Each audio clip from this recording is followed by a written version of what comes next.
কিতাবের ভিতরে আসছি তার বডিটা এমন ছিল, ওই যে মক্কাতুল মুকাররমা মদিনা শরীফে উট জবাই দেওয়ার পরে, মুসলমান বাবাজিরা রে, উট জবাই দেওয়ার পরে উটের চামড়াটা খুলিয়া জমিনে বিছাইয়া দিলে, আর এই রোকানাকে যদি ওই উটের চামড়ার উপরে মাঝখানে বসানো হইত, চতুর্দিক থেকে মানুষেরা ওটের উপরে যে রোকানা বসা, ওটের চামড়ার উপরে বসা চামড়া টানা হইত, টানতে টানতে চামড়া ছিঁড়িয়া যাইতো, রোকানাকে উঠাইতে পারত না। তাহলে কেমন ভারী মানুষ আছিল, কেমন ওজনওয়ালা মানুষ। নবীজি কালিমার দাওয়াত নিয়ে গেলে রোকানায় বলতেছে, মোহাম্মদ একটা কাজ করো, তুমি আমার কালমার দাওয়াত টাওয়াত পরে দাও, আগে আমার লাগে কুস্তিগিরি খেলো, তুমি যদি আমার পিঠটা মাটিতে লাগাইতে পারো আমি তখনই কালমা পরে মুসলমান হয়ে যাব। আমার নবী ডাক দিয়ে, তোমার ওয়াদা ঠিক, তোমার কথা ঠিক আছে? 100% ঠিক আছে, অসুবিধা নাই। তো আল্লাহ নবী তার পিছন দিক দিকে তার কোমরে ধরে একটা আলগি দিছে। মাঝে মাঝে মুসলমান দেখবেন ছোট ছোট বাচ্চারা চড়ুই পাখি দৈরা দৈরা ঠ্যাঙ্গে দৈরা খালি ঘুরায়, পাখি দৈরা খালি ঘুরায়। তো রোকানাকে আমার নবী পিছন দিক দিয়ে আলগিদা দৈরা কয়েকটা গুরুন্ডি দিছে। সুবহানাল্লাহ, জোরে কর না। কয়েকটা গুরুন্ডি দিছে, কয়েকটা গুরুন্ডি দিয়া জমিনে যখন ফালাইছে, ফালাইয়া যখন পিঠটা মাটিতে লাগাইয়া নবীজি বুকের উপর বসছে, কেমন লাগতেছে? সুবহানাল্লাহ, জোরে কন। নবীজি জিগায় কেমন লাগতেছে? মোহাম্মদ পিঠ মাটিতে লাগছে কিনা আমার এটা বিশ্বাস হয় না। সুবহানাল্লাহ কন জোরে। পিঠটা মাটিতে লাগছে কিনা এটা আমার বিশ্বাস হয় না। তো নবীজিকে উঠলাম, তাইলে আমি ঠিক আছে উঠো। আবার রোকানারে বসাইছে। একটু পরে নবী জিজ্ঞেস করে, কালমা পড়বা? আরেকবার। কি? আরেকবার খেলা হবে আপনার সাথে। আমার রসুল বলেন, যতবার খেলতে চাও আমি রেডি। সুবহানাল্লাহ, জোরে কর। তাহলে আবার রেডি। তো নবীজি আবার পিছন দিক দিয়ে তার কমরটা দইরা যখন আলগে দিছে, আবার আগের মতো নেই। সুবহানাল্লাহ কোন জোরে। আবার যখন ঘুরাইয়া ফালাইছে, যখন ফালাইয়া শোয়াইছে, শোয়ানোর পরে এবার নবীজি তার বুকের মধ্যে বৈশাখা, রোকানা কেমন লাগতেছে? কি মনে হয় পিঠ লাগছে? টের পাইতেছি না তো। সুবহানাল্লাহ জোরে কোন। তিনবারের মাথায় কালমা পড়ে ভালাম। তো নবীজি কয় এবার রেডি তো? হ্যাঁ এবার রেডি। আবার যখন পিছন দিক দিয়ে ধইরা আরেকটা আলগি দিয়ে আবার ঘুরাইতেছে, আগে দুইবার যা ঘুরাইছিল এবার ডবল। সুবহানাল্লাহ জোরে কোন। আমরা নবী, আল্লাহু আকবার, আল্লাহু আকবার। নবীজির গায়ে এমন শক্তি, বিভিন্ন রেওয়ায়াত আসছে জান্নাতি পুরুষ, এক রেওয়ায়াতে আসছে 40, আরেক রেওয়ায়াতে আছে 4000 জান্নাতি যুবকদের শক্তি আল্লাহ পাক আমার নবীর গায়ে দান করেছিলেন। আর একটু জোরে কোন না সুবহানাল্লাহ, আল্লাহু আকবার। আরে মুসলমান, নবীজির কাছে যেই জিব্রাইল ফেরেশতাটা, যেই ফেরেশতাটা নবীজির কাছে ওহী নিয়ে আসতো, এই জিব্রাইল ফেরেশতাকে আল্লাহ পাক যে শক্তিটা দান করছিল, আমার নবী ডাক দিয়া কয়, জিব্রাইলকে আমি আমার নিকটে জিব্রাইল ওহী নিয়া 24,000 বার আসছে। এই আসার ভিতর দিয়া আমি 2 বার জিব্রাইলের আসল শুরুতে দেখছি, আসল বডিতে জিব্রাইলকে আমি রসুল দেখছি। আমি একবার তাকাইয়া দেখি জিব্রাইলের হাঁটুর থেকে নিয়ে পাওটা হলো 7 তবক জমিনের নিচে, পায়ের উপরের অংশটা হলো 7 আসমানের উপরে, পুরা বডিটা পুরা দুনিয়াটা ঘেরাও করে ফেলাইছে। পাখাগুলো এত বড় করে আল্লাহ বানাইছে, একটা পাখা উত্তর দিকে, আরেকটা দক্ষিণ দিকে, আরেকটা পশ্চিম দিকে, আরেকটা পূর্ব দিকে, পাখা দিয়ে পুরা দুনিয়াটা লাগাল পায়। সুবহানাল্লাহ জোরে বলে। জিব্রাইলকে আল্লাহ এত শক্তি দিছে, আল্লাহু আকবার। ওই জিব্রাইল ফেরেশতা ওকে আমার গায়ে এত শক্তি থাকার পরও 3 জায়গার মধ্যে আমার শক্তি কুলায় উঠে নাই। ওই 3টা জায়গা আবার সময় সুযোগ হলে বলবো কোন কোন জায়গার মধ্যে জিব্রাইল শক্তি, এত শক্তি থাকার পরও ওনার পাখাগুলো নিচের দিকে নামাইয়া উপরের দিকে টান দিলে এমন একটা স্পিড হয়েছে, এক টানে 1000 বছরের রাস্তা অতিক্রম করতে পারতো। সুবহানাল্লাহ জোরে বলে। জিব্রাইল কয়, তামাম দুনিয়ার সমস্ত মানুষের মোকাবেলা করার জন্য আমি জিব্রাইল একাই যথেষ্ট, আমি একাই যথেষ্ট। আমার সব লাগতো না, খালি একটা আঙ্গুল খালি ঘুরাইয়া দিলে দুনিয়ার সব মানুষ শেষ। যদি হাসরের ময়দানে খালি আল্লাহকে দৌড়া লইয়া সবাই রে মশরা নেবো ভাই সাহ, উভয় থাকতো ওটা। তো নবীজিও ডাক দিয়ে রোকানা কেমন লাগতেছে? যখন ঘুরে যখন ফালাইছে 3য়বারের মাথায়, তখন রোকানা বলে, মোহাম্মদ তোমার দিকে দেখা মনে হয় না তোমার গায়ে এত শক্তি আছে, তবে তুমি আমার সাথে লড়ছ, এটা দুনিয়ার শক্তি না, তোমার আধ্যাত্মিক শক্তির পাওয়ারে। সুবহানাল্লাহ জোরে বলেন। এটা তোমার গায়ের শক্তি না, এটা তোমার ভিতরের শক্তি। রোকানা ডাক দিয়ে মুহাম্মদ সাল্লাল্লাহু আলাইহি ওয়াসাল্লাম, ওই ভিতরের শক্তির মালিকটা আমার একটু খোঁজা দরকার। যে শক্তি দিয়া তুমি আমার 3 বার আশরাফ আসার দিয়া জমিনে শোয়াই দিলাম।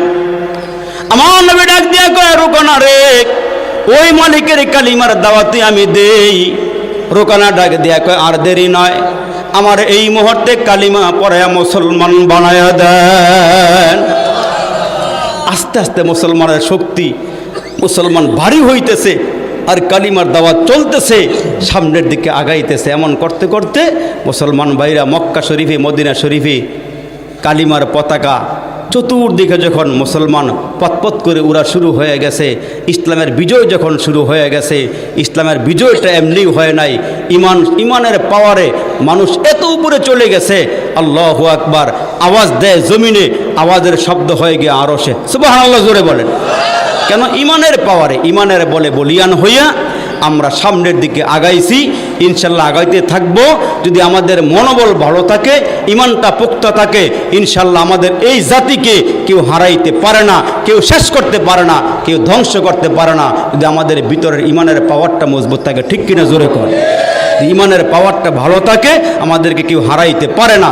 এই জন্য মুসলমান বাবা ইমানটারে তাজা করেন, ইমানটারে মজবুত করেন, ইমানটারে পাকা করেন। সাহাবাই কেরামের কাছ থেকে শিক্ষা নেন। বেলালের মতো সাহাবীর চামড়া খসাইয়া দিছি, রাস্তার কিনারার মধ্যে হাত পায়ে পেরেক মেরে বুকের মধ্যে পাথর চাপা দিয়া সূর্যের দিকে মুখ দিয়া শোয়ায়া শোয়ায়া গায়ের থেকে তাজা রক্ত জড়াইছে, বালুর মধ্যে দিকে রক্ত পড়েছে, বালু খাইয়া ফেলাইছে। কিন্তু মুসলমান এত মারার পরও বেলাল ডাক দিয়া কয়, আল্লাহ, এরা আমার দেহের উপরে আঘাত করতে পারে, আমার ইমানের উপরে আঘাত করতে পারে না। আল্লাহ, তুমি আমার ইমানটাকে মজবুত করে দাও। চতুর্থ দিনে আবু বকর সিদ্দিক ডাক দিয়ে কয়, ভাই বেলাল, তোমাকে আগেই বলছিলাম তুমি আল্লাহ পাকের নামটা আস্তে আস্তে নিও। আমার মালিক এমন একজন মালিক, উনি আস্তে বললেও শোনে, জোরে বললেও শোনে। ভাই, এত মারি খাইতেছ, তোমার গায়ে কালো দাগ হয়ে গেছে, তোমার চামড়াগুলো ফেটে রক্ত ফিঙ্কি দিয়ে বেরো হয়ে গেছে। ভাইরে আস্তে করে কইও, জোরে জোরে আল্লাহ পাকের নাম নিও না। বেলাল ডাক দিয়ে, আবু বকর, আপনার কথা মানলাম, আমি আর জোরে জোরে আল্লাহ পাকের নাম নিব না। চতুর্থ দিন আবু বকর সিদ্দিক গিয়ে দেখে একই সুরে একই তালে আহাত আহাত আওয়াজ দিচ্ছে, আর কাফেররা পিটাইতে পিটাইতে পিটাইতে পিটাইতে চামড়া পর্যন্ত শেষ করে ফেলাইছে। মুসলমান ওই মুহূর্তে আবু বকর জিজ্ঞেস করে, বেলাল, তোমাকে বলছিলাম যে আস্তে আস্তে আল্লাহ পাকের নামটা নিও, আমার মালিক আস্তে করে বললো শোনে। বেলাল ডাক দিয়ে, আবু বকর, ঠিকই বলেছেন আপনি, আস্তে করে বললো, আল্লাহ পাকের নাম নিল, আল্লাহ শুনে। তবে আপনার কাছে আমি বলি, আমার ইমানের পাওয়ারটার কথা আপনাকে আমি বলি, আমি যখন জোরে জোরে আহাত আহাত বলি, আর এরা যখন আমার গায়ে পিটুনি দেয়, আঘাত দেয়, রক্ত বের হয়, আমি টেরও পাই না, আমি টেরও পাই না। এরা যে আমার পিটায় মারে, আমি টেরও পাই না। ইমানের বলে বলিয়ান হয়ে বেলাল ডাক দেয়া কয়, আমার প্রত্যেকটা পশমের গোড়ায় গোড়ায় যদি একটা করে জীবন থাকতো, আমি আল্লাহর নামে সব জীবন দিয়ে দিতাম, তারপরে ইমান আমি দিতাম না। তার কারণ জীবন গেলে জীবন পাওয়া যাবে, ইমান গেলে ইমান পাওয়া যাবে না। জীবন গেলে আবার জীবন পাওয়া যাবে, ইমান গেলে আর ইমান পাওয়া যাবে না। আসিয়ার মতো মহিলা ফেরাউনের রাজদরবারে থাইকা রাজকীয় বিছানায় থাকার পরও ফেরাউন বলেছিল, আনা রব্বুকুমুল আলা, আমি হলাম সবচেয়ে বড় খোদা। আসিয়া বলছিল, মানুষ কোনোদিন মানুষের খোদা হইতে পারে না, স্ত্রী কোনোদিন স্বামীর খোদা হইতে পারে না, স্বামী কোনোদিন স্ত্রীর খোদা হইতে পারে না। ফেরাউন, আমি তোমারে মানি না, আমি তোমারে মানি না। স্বামী হতে পারো, খেদমত করব, অসুবিধা নাই, তোমার আমি খোদা বলে মানতে পারি না। ইতিহাস তো আপনাদের চোখের সামনেই ভাসমান। আসিয়া কি করেছিলেন? আসিয়া বলেছিলেন, ফেরাউন, প্রয়োজনে তোমাকে ছাড়ব, তোমার রাজ বিছানা ছাড়ব, রাজকীয় পোশাক ছাড়ব, আল্লাহ ছাড়ব না। তখন চতুর্দিকে ফেরাউনের রাজত্ব চলতেছে। আসিয়া ছাড়ে নাই ইমান, ইমানটা দেয় নাই। আপনার ইতিহাস জানেন, প্রথমবারের মতো আসিয়ার গায়ের থেকে সমস্ত রাজকীয় পোশাক খুলে নিয়ে গিয়েছিল। জমিনে শোয়াইয়া হাতে পেরেক মারে, পায়ে পেরেক মেরে আসিয়াকে প্রথমবার বলে, আসিয়ার সময় সুযোগ আছে, মাত্র রাজকীয় পোশাক গেছে, আস্তে আস্তে চামড়া যাবে, শরীর যাবে, সব যাবে, কিন্তু তোমাকে দুনিয়ার থেকে বিদায় করে দিব। আসিয়া বলছিল, সব নিতে পারবা, ইমান নিতে পারবা না। সব নিতে পারবা, ইমান নিতে পারবা না। ওই আসিয়ার মতো মহিলা আল্লাহকে ডাক দিয়ে বলছিল, আল্লাহ, আমার জীবন প্রায় শেষের দিকে চলে আসছে, আমাকে আল্লাহ এত কষ্ট দিছে, আসিয়াকে বাইন্দা মুসলমান পুরা গায়ের চামড়াগুলো মুসলমান বেলেট দিয়া চাকু দিয়া সরাইয়া নিয়ে উঠাইয়া নিয়া মুসলমান লবণ মরিচকে একসাথে করে যত রকমের কষ্ট দেওয়া যায় আসিয়াকে সব কষ্ট দেওয়া হয়েছিল। তারপরও আসিয়া মাথা নত করে নাই, আমি জীবন দিব ইমান দিব না। সর্বশেষ তার জন্য আপনার ইতিহাস জানেন, সর্বশেষ আসিয়ার মতো নারীর জন্য বিশাল বড় গর্ত করে, ওই গর্তের মধ্যে বিশাল বড় ডেকসি বসায়া আর ওই ডেকসির ভিতরে তেল ছাইরা দিয়া নিচ দিয়ে আগুন জ্বালায়া তেলগুলো যখন গরম গরম হইয়া টকবক টকবক করে ফুটতে শুরু হয়ে গেছে, ওই মুহূর্তে আসিয়াকে ধইরা হাত পায়ে বান্ধা যখন মুসলমান ফালাইছিল ওই গরম তৈলের ভিতরে, ওই গরম তৈলের ভিতরে পড়ার আগে আগে উনি আল্লাহর কাছে একটা দোয়া করছিল, আল্লাহ আমি আমার স্বামীর ঘর হারাইলাম, রাজত্ব হারাইলাম, রাজকীয় বিছানা হারাইলাম, স্বামীর ঘরটা হারাইলাম, আল্লাহ তোমার কাছে আমি কিছুই চাই না, আল্লাহ স্বামীর ঘরের পরিবর্তে জান্নাতে তুমি আমার একটা ঘর দিও। আল্লাহ কোরআন শরীফের আয়াতের মধ্যে আছে, আল্লাহ তোমার কাছে আমি একটা ঘর চাই, স্বামীর ঘর হারাইছি। এই জন্য আমার নবী যেদিন মা খাদিজা দুনিয়ার থেকে বিদায় হয়ে যায়, কানের কাছে কাছে গিয়ে বলছিল, খাদিজা জান্নাতে যাওয়ার পরে আমার দুইটা বিবিকে আমার পক্ষ থেকে সালাম দিও। আর একটু জোরে কোন, জান্নাতে গিয়ে আমার দুইটা বিবিরে সালাম দিও। খাদিজা ডাক দেয়, নবী আমার আগে তো আপনি কাউকে বিয়ে করেন নাই। কয় দুইজন মহিলা, একজন মহিলা বাবা সারা সন্তান প্রসব করেছিল, কওমের লোকেরা তারে আল্লাহ অপবাদ দিয়েছিল, নাম ছিল মরিয়ম।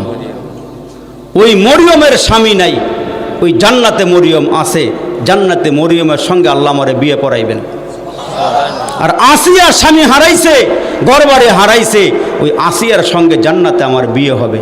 সুবহানাল্লাহ জোরে বলেন। এদের কাছে আমার সালামটা দিও। তো আসিয়া বলে, আমারে হাত পায়ে বাইন্দা যখন গরম তৈলে ফালাইছে, ওই তৈলের ভিতরে জাতা দিয়া নিচে ঢুকাইয়া আবার ওপরে ভাসায়, আবার নিচের দিকে নামায়। তো আমার আল্লাহ ডাক দেয়া কয়, জিব্রাইল মালাকুল মউত আজরাইল দুজনকে হাজির হয়ে যাও, আমি যেই জান্নাতরা আসিয়াকে দিব এই জান্নাতরা তার চোখের সামনে তুলিয়া ধরো, জান্নাতের দিকে আসিয়া অপলক দৃষ্টিতে তাকিয়ে থাকবে। যখন জান্নাতের দিকে আসিয়া নজর দিবে ওই সময় সব ভুলে যাবে, আর ওই মুহূর্তে আস্তে করে ওই গরম তৈলে বডিয়ে থাকবে, তার ইমানটা নিয়ে আমার জান্নাতে পৌঁছাইয়া দিও, তার রুহওয়ালা ইমানটা নিয়ে আমার জান্নাতে পৌঁছাইয়া দিও। তো আসিয়া অপলক দৃষ্টিতে জান্নাতের দিকে তাকিয়ে আসে। আল্লাহু আকবার। মুসলমান উদাহরণ দিলে বুঝবেন, আপনার বাচ্চা 7-8 বছরের যখন হয়ে যায়, মুসলমানি করাইতে যখন আজাইম্মারে বাড়িতে নিয়ে আসেন, ওই আজাইম্মা যখন ঘরে আইসা যখন বাচ্চাটারে দুইটা রান দিয়া হাঁটু দিয়া সিফা দিয়া ধরে, ওই বাচ্চাটা মনে করে আমার এই মুহূর্তে মালাকুল মউত এসে পড়ছে। আজাইম্মা বেটাটারে এই বাচ্চাটায় মনে করতেছে আজরাইল। এমন একটা ভয় কিন্তু আপনার আমার মধ্যেও ছিল, ঠিক না জোরে কোন। আমারে যে কত চেষ্টা করছে, আমি যে কয়বার দৌড় দিছি ভাই, কয়বার যে ফলাইছি এই কামের সবাই। তেমন সবাই অনেকেই করছেন, ফলাই গেছেন গা, 1 দিন না 2 দিন না 3 দিন পর্যন্ত আজাইম্মারে ঘরে না রাখছেন, কিন্তু এই কাম করার সময় বেজাল একটু হইছে। তো বাচ্চারা যখন ধরছে সিফা দিয়া, বাচ্চাদের একটা চিৎকার দিছে, আব্বা আম্মার কলিজা ফাইটটা যাওয়ার মতন। কিন্তু আব্বাই জানে ছেলেটা কি চায়, চকলেট চায় না চিপস চায় না কি চায়। আব্বাই আগের থেকে ওই রসুলপুরের রসগোল্লা আইনে ঘরে রাখছে, ঘরে রসগোল্লা আইনা রাইখা যখন আজাম্মার বেড়ার হাতে ফলাটারে উড়াইয়া দিছে, আমার ওয়াজ কিন্তু শেষ, যখন উড়াইয়া দিছে আজাম্মা যখন দুইটা হাড়ু দিয়া সিফা দিয়া দুইটা ছোট্ট অস্ত্রটা বাইর করছে, হ্যাঁ বড় বড় চোখ করে ছাইয়া একটা ডাক দিছে, আম্মা গো, ঠিক নিও, আম্মা গো কয়জন ডাক দিছে। আব্বার কলিজাটা শুকায় গেছে গা, ডাক দেখ বিবি রে, বাচ্চা না জানি কলিজা ফাইটটা মাইরা যায়নি, রসুলপুরের মিষ্টিটা লই আইও। এই ফ্রিজের মধ্যে করে পেয়ালার মধ্যে করে রসুলপুরের মিষ্টি যখন লইয়া বাই সাপ, ছেলেটার সামনে মা খারে, আব্দুর রহমান, হ্যাঁ যে একটা ডাক দিছে, আম্মা গো, আম্মা কাছে ডাক দিছে। করা কি হয়েছে ফুত, কি হয়েছে তোর, কি হয়েছে? আম্মা শ্বাস করে লেবো, দেখো কেমনে ধরছে আমারে। কয় শেষমেশ নাই, এই দেখ কি, আম্মা এটা কোন সময় লই এলাম। ওই রসুলপুরের রসগোল্লার দিকে যখন বাচ্চাটা তাকাইছে, হ্যাঁ দুইটার দিকে নেশা, এটা খায় বলা হ্যাঁ, হ্যাঁ যখন তাকাই রইছে, আব্বাই দূরের থেকে আজাইম্মা ও সাকুডা কইও, কাম শেষ করে লাও, এখনো তো সময়, এই যে বেচারা রসগোল্লার দিকে চাই রয়েছে আজমেদ ছোট্ট চাকুটা বাইর করে আস্তে করে কাইটটা মিটা রেডি করে কিনে ডরাইছিস তুই নিজে দেহে কামসার শেষ। তোমার আল্লাহ ডাক দেখে যারা ইমানদার, যারা মোত্তাকি, যারা আল্লাহওয়ালা, এদের রুহুটা বাইর করার সময় কষ্ট হবে না। আর এই বাচ্চাটা মায়ের বুকের থেকে দুধ পান করতে করে যেমন ঘুমায়া যায়, আটার ভিতর থেকে চুলটা যেমন আস্তে করে আইসা পড়ে, ইমানদার মোত্তাকি যারা হবে, নামাজওয়ালা, দিনওয়ালা, কোরআনওয়ালা, আল্লাহওয়ালা, মসজিদমুখী, মাদ্রাসামুখী, গোরস্থানমুখী এই মানুষগুলো যখন মুসলমান আল্লাহকে সঙ্গে নিয়ে চলাফেরা করবে, আল্লাহ পাক যখন এই ফেরেশতা দিয়া জান্নাতরা তুলে ধরবেন, ওই মুহূর্তে বান্দা যখন জান্নাতের দিকে তাকাইব, আল্লাহ বলবেন ইসমানীর সরের এই বান্দাটারে, এ আজরাইল কষ্ট দিও না, জান্নাতের দিকে তাকাইছে, রুহুটা বাইর করে আস্তে করে জান্নাতে পৌঁছাই দাও। ভাইসাব শেষ খেলাটা হইল আল্লাহ বলেন লাহুম মা ইয়াশাউনা ফিহা ওয়া লাদাইনা মাজিদ। আল্লাহ বলেন জান্নাতের মধ্যে জান্নাতি যারা হবে এদেরকে আমি আল্লাহ যে নিয়ামত দান করব, এরা যা যা প্রাপ্য আছে তা তো পাইবই, যদি এরা আমাকে বেশি রাজি আর খুশি করতে পারে, এদের প্রাপ্যটা দেওয়ার সঙ্গে সঙ্গে ওয়া লাদাইনা মাজিদ, আমি আল্লাহ পাক এদের জন্য জান্নাতে আরও অনেক বেশি পুরস্কার রেখে দিয়েছি। যেই নিয়ামত বান্দা কোনো দিন চোখে দেখে নাই, অন্তরে কল্পনাও করতে পারে নাই, আল্লাহ পাক এমন নেয়ামত জান্নাতের মধ্যে রেখে দিয়েছেন। জান্নাতে যাইবার ইচ্ছা বাইসাব আমাদের আছে না নাই? আর একটু আওয়াজ দিয়ে এখন আছে না নাই? মরার আগে না পরে? অনেকে বলে মরার আগে জান্নাতে জায়গা, মরার আগে না পরে? তো মরার পরে জান্নাতে যাইবেন, আল্লাহর কাম কইরা না সাইরা, আর জোরে কন কইরা না সাইরা। এই মাসটা চলতেছে শাবানের মাস। শাবান আরবিতে ওই যে বেটারা জিজ্ঞাসছিলাম গোসলের ফরজ কয়টা, কয় হুজুর 3টা। আমি কি কয় লঙ্গি গামছা শাবান। এটা গেলাম হেই শাবান না, এটা শাবান একটা মাসের নাম। এটা কি মাস? আবু ভাই সাহেব কথা বলেন, এটা কি মাস? শাবান মাস। শাবানের পরে রমজান মাস। তো রমজানের আগে আগে হুজুরে ওয়াজ করছে। এই ওয়াজটা আমাদের সোনারগাঁয়ের মরহুম আব্দুল গাফফার সাহেব হুজুরের করা। তো হুজুরে রমজানের আগে দা ওয়াজ করতেছে, হুজুর আইসা খুব ওয়াজ করতেছে, ভাইরা রমজান আসলেই রোজা ফরজ। ঠিক নিও কথা কইতেন না আপনারা? রমজান আসলে রোজা, এটা কি শুধু শুধু বাচ্চা বাচ্চা হুজুর করলে গিয়া? বালেক পুরুষ নারী সবার জন্য। এখন হুজুরে যে ওয়াজ করছে রমজান আসলেই রোজা ফরজ, এখন হুজুরে ওয়াজ টোয়াজ করে মোনাজাত দিয়ে যখন গেছে গা, এলাকার লোকের একসঙ্গে বৈশাখে হুজুরে যে ওয়াজ করে গেল রমজান আসতে বলে রোজা ফরজ, রমজানে কোন দিক দিয়ে আইয়া একটু পাহারা দিয়ে রাখ, যে দিক দিয়ে আইয়ে হ্যাঁ উভয় নেই, হ্যাঁ একবার বর্তা করে কবর দিয়ে লাবি, রমজান আইতো না, আমাকে 3 বেলা না খাইয়া থাওয়ান লাগতো না, কষ্ট হইতো না, এই কামটা করণ লাগবে। এখন সবাই মিল্লা এই জোলা এলাকার মানুষ, বলদ এলাকার মানুষ সব একলগে হইয়া পরামর্শ কইরা, মানে যে দিক দিয়ে আসার সম্ভাবনা আছে প্রত্যেকটা রাস্তার মধ্যে পাহারাদার, অনেক দিন ধরে পাহারা দেয়, রমজান তো আয় না। সবাই একবার বিতৃষ্ণ হয়েছে কি রমজান তো আইতেছে না। হঠাৎ করে একদিন তাকাইয়া দেখে গভীর রাত্রে উত্তর চোখ দিয়া একটা লোক নাঙ্গল জোয়াল কান্দে লইয়া 2টা বলদ লইয়া রওনা দিচ্ছে। হ্যাঁ এলো কামলা লোক, মালিকের ক্ষেত কাজ করব, 2 বলদ দিয়ে নাঙ্গল জল নিয়ে রওনা দিছে। ভাই সাহেব এরাও কই কিরি অনেকদিন পরে একটা সহ দেয়া যায়, নাঙ্গল জোয়ান কান্দে 2টা বলদ লইয়া, এইটা আবার কেটা দিকে লই গিয়া সামনে আগে গিয়ে রমজানে যখন ডাক দিছে কেন রমজানে হেরা কয় এই তো পাইছি। ভাই সাহেব সক্তার ভিতরে গিয়া মারামারি ফিডাফিডি কারে রমজান রে ফিডাইয়া একবারে শোয়াইয়া হ্যানুই কবর দিয়ে লাইছে। মনে হয় যেন হেরা গোসল করে পানিতে উঠাইছে, রমজান শেষ, রোজাও শেষ। ভাই সাহেব কারবার বড় খারাপ। এখন থেকে আপনারা যারা অসুস্থ আছেন এরা বড়ি খান, যারা গ্যাস্ট্রিকের রুগী আছেন এরা ভালো করে ট্রিটমেন্ট করেন। ঠিক নিও রমজান আসার আগে আগে রেডি হয়ে যান, যে রমজান দিয়ে আল্লাহ পাক 11 মাসের গুনাহ মাফ করে দেয়।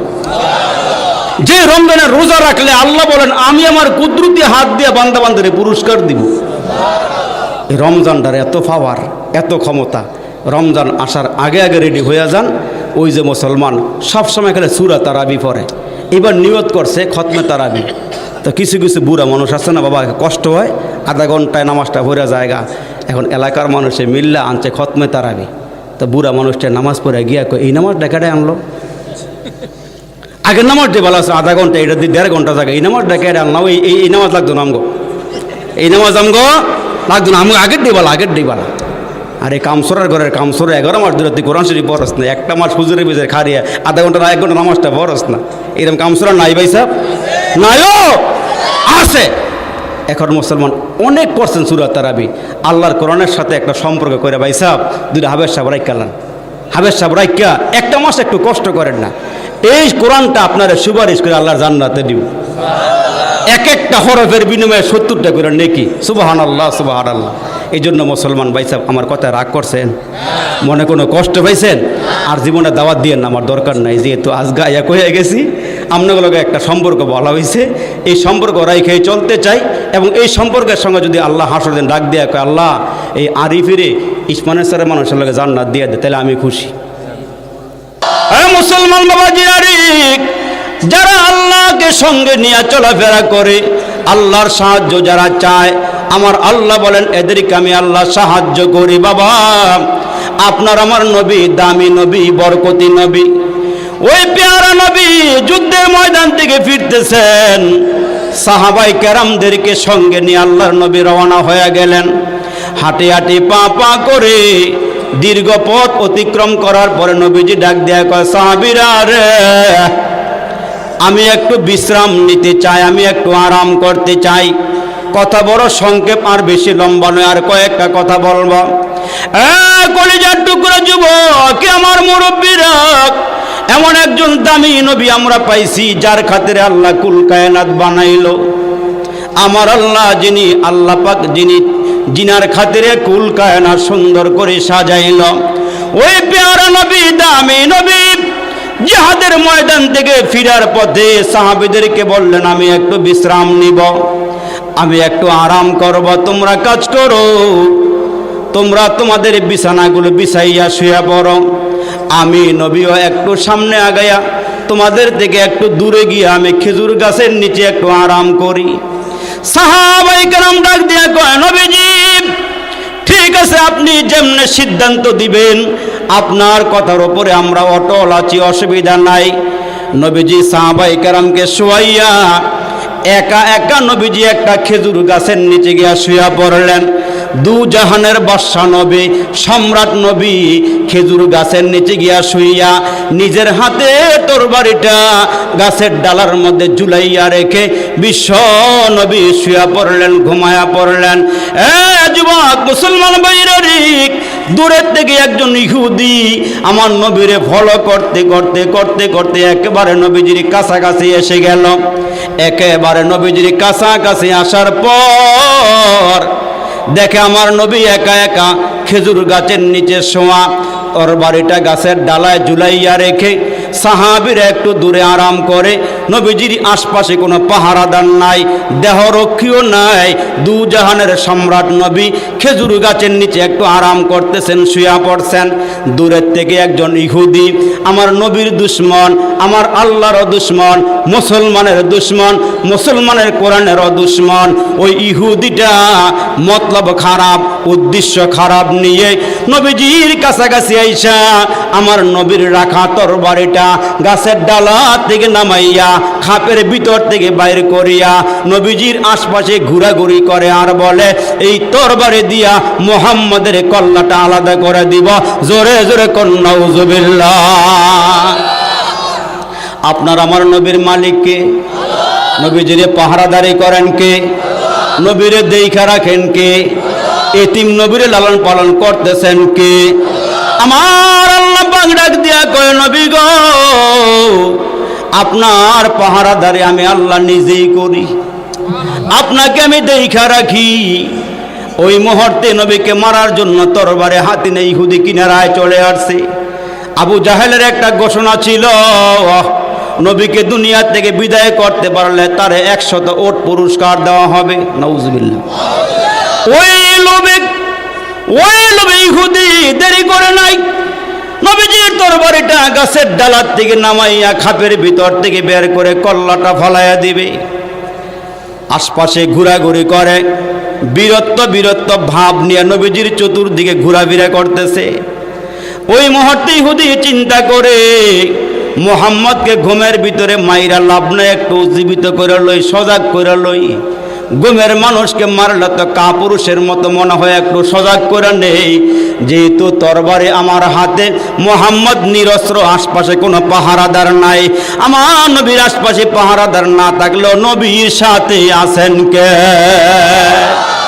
আমার নবীর সাথে আছে আমার আল্লাহ, মুসলমানের সাথে আমার আল্লাহ আছেন।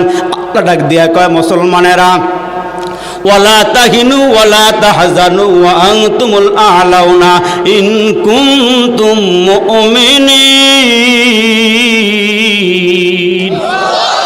তোমরা মুমিন হয়ে গেলে আমি আল্লাহ তোমাদের উপরে সাহায্য করব। ওয়াদা কার? আর জোরে বলেন কার? সাহায্য করবেন কি? আমার নবীর আশপাশে যখন ঘোরাঘুরি করে, আমার নবীর ঘুম ভাঙ্গা গেল, নবীজি তাকাইয়া আছেন। ওই তাকানের মুহূর্তে ইহুদি ডাক দিয়া কয়, মুহাম্মদ, আমার হাত থেকে তোমারে কে রক্ষা করবে? এই মুহূর্তে আমি তোমার কল্লা আলাদা করে দিব। তোমার মাথা